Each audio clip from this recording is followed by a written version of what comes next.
What part of the world are you in nowadays? I am in Berryville, Arkansas, right by Eureka Springs, about a little over an hour from Christopher was saying. Oh, cool.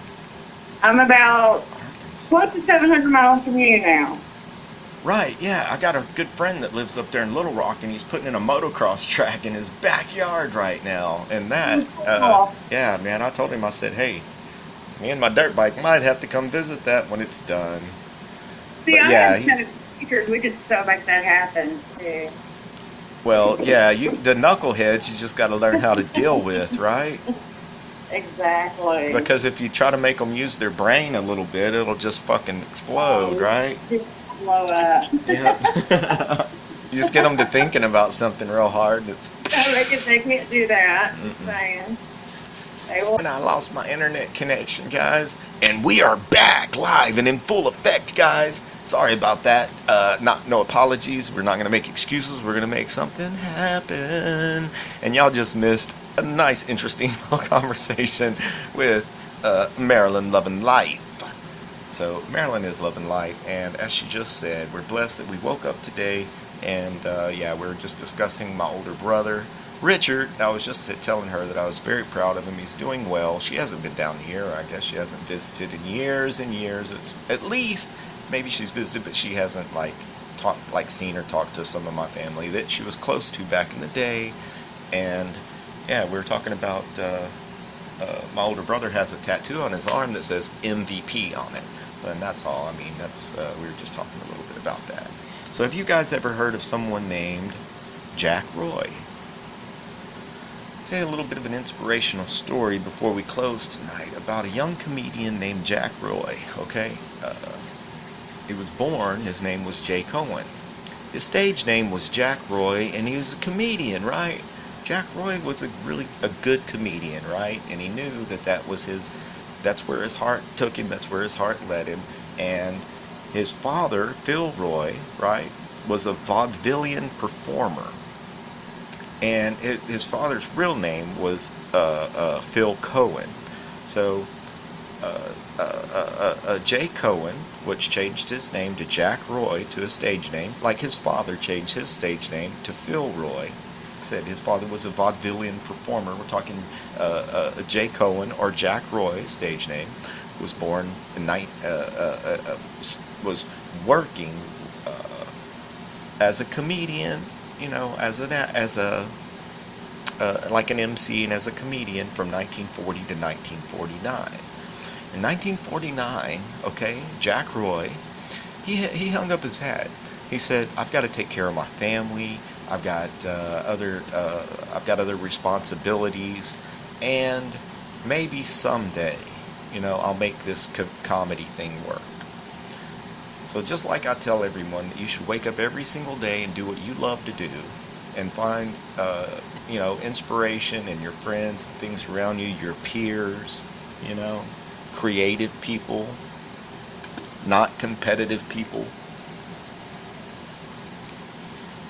So Jack Roy, he basically has no comedy career from the late 1940s into the early 1960s.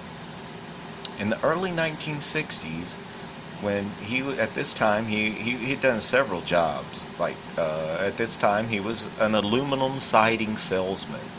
Like in the 1940s, aluminum siding was this big thing. You know, late 1940s.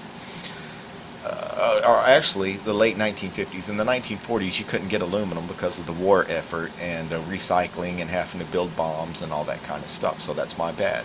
In 1960, late 1950s to early 1960s, Jack Roy's an aluminum siding salesman, and of course, he's got a great personality. He was a comedian. So what he did from 1949 to 1962 is he supported his family, and he did everything, his family duties and all that stuff. And then one day he decided he's going to follow his dreams, and he was going to do what his heart desired, and he was going to get back into doing comedy. So in 1962, right, he gets back into his comedy routine, but he does it by studying, and he does it by developing a character, because this is what he said. He wanted to make fun of himself, so he came up with this character that just absolutely got no respect. So at 44 years old, he changed his name to Rodney Dangerfield. Right?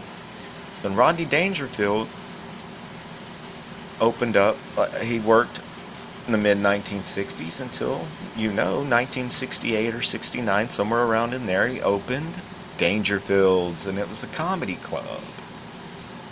In 1980, at 60 years old, guys, at 60 years old is when Rodney Dangerfield came out with the No Respect. Whenever he got real big and he did his thing.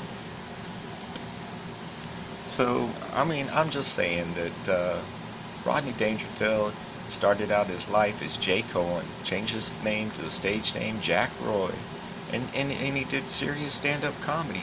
And it's because I heard on another podcast a comedian, and he was talking about Jack Roy, and he was like, Rodney Dangerfield was a comedian, 15, 20 years before you ever heard of him.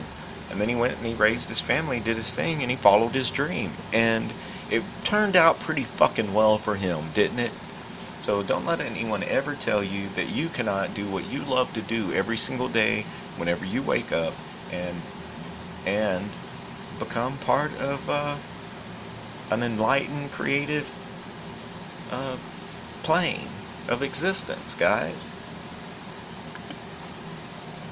And man, I don't want any negative feedback from this Dan, whatever his name is, guy that we were talking about earlier, but it just grosses me out, man. Somebody that just literally thinks that it's up to however many females that want to jump up and down on your cock as to how many you do. And I've never thought that. I've never, even, in my younger days, even talking about like you want people to think that you're a ladies' man and all that stuff, and you get the girls or whatever. But in retrospect, that's wrong. You know what I mean? It's a fucked up way of thinking. Anyway, I guess maybe because I'm kind of a germaphobe, when I go to a buffet and shit doesn't look right, I'm not gonna eat it. So if a chick comes up to me like a buffet and shit doesn't look right, guess what? I'm not gonna fucking eat it. Period. And I'm definitely not going to let it ride my dick. Just because, hey, she's hot, and blah, blah, blah, and whatever. Fuck that. That's nasty, man. That's nasty. You've been with thousands of women, right? That's gross. To each his own. Fuck it. I'm trying not to judge, but I'm saying that this mentality I just don't agree with. Period. It's like, I don't know. Maybe people didn't get cuddled or some shit when they were a kid. It's another thing. I hear these people complaining all the time about bullshit. I used to see a person that would ride their little electric wheelchair all the way to work every day and back. And then we got motherfuckers that want to complain about their, I got such a fucking headache today. Yeah, you got a headache if you worry about stuff all the time. It's a scientific fact that when you worry a lot, all of that worry, it's biologically dealt with. Any of the unsolved problems in your life, your body deals with them. You store all that shit up, and stress turns into bad stuff. So life's too short, man. Let's see if we can get Ryder back on the phone for a minute, guys, just to see what's what. See if he wants to pick up. Pick up the phone. Pick up the phone.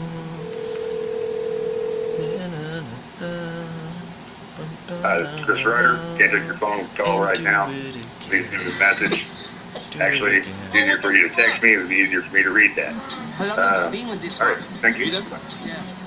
She's been coming after me for weeks, man. I just have to kind of deflect her with both hands. Just like, slow down, girl. Stop trying to be the one. It's not a relationship. But I bet you that sweet ass makes you forget about any old relationship. Yeah, that's for sure. That's what's sometimes. I'm damaged goods, so you will have my body, but you will not have my heart. Please don't expect it. Stop talking. And pull out your dick. I want to play.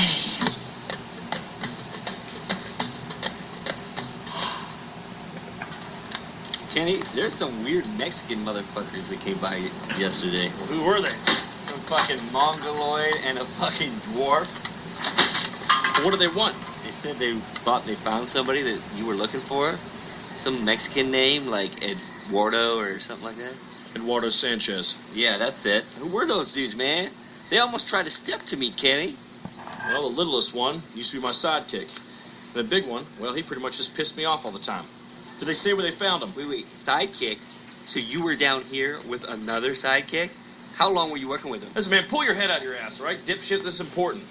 I didn't just come to Mexico to get drunk and fuck prostitutes. I mean, you know, I came here for that, but I also came here for something else, too. Came here looking for a man by the name of Eduardo. And who is he? Well, it's really more of a personal quest, so I'm not trying to pull a bunch of other people involved. Oh, but you put a little troll on the case, huh? Listen, man, don't get your feelings hurt, all right? I came to Mexico to find answers. I thought maybe Eduardo would hold those answers. Maybe he still does.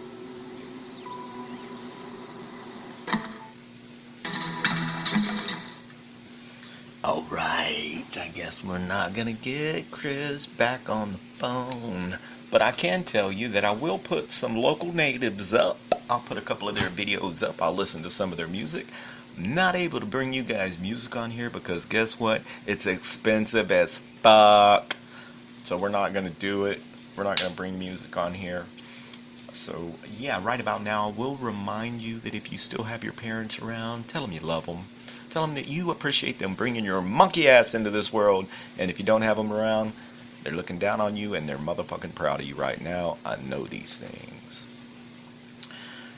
So yeah, just a little bit, man. Like, you know, Rodney Dangerfield. You think everything someone that would have such an incredible personality had to sell aluminum siding, you know, for 15 years and do odd jobs after he'd already thought that his dream as a comedian had been crushed.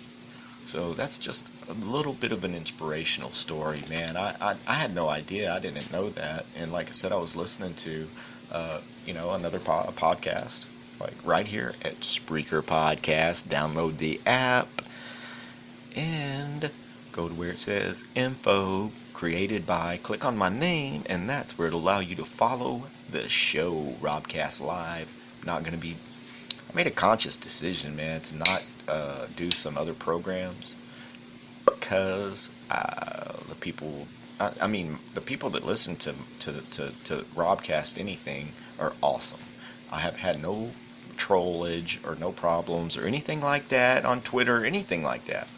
However, I'm doing another Robcast called the BBOTT Robcast, all about Big Brother over the top. And I noticed that there's some stuff going on with that I just don't quite necessarily want to get into.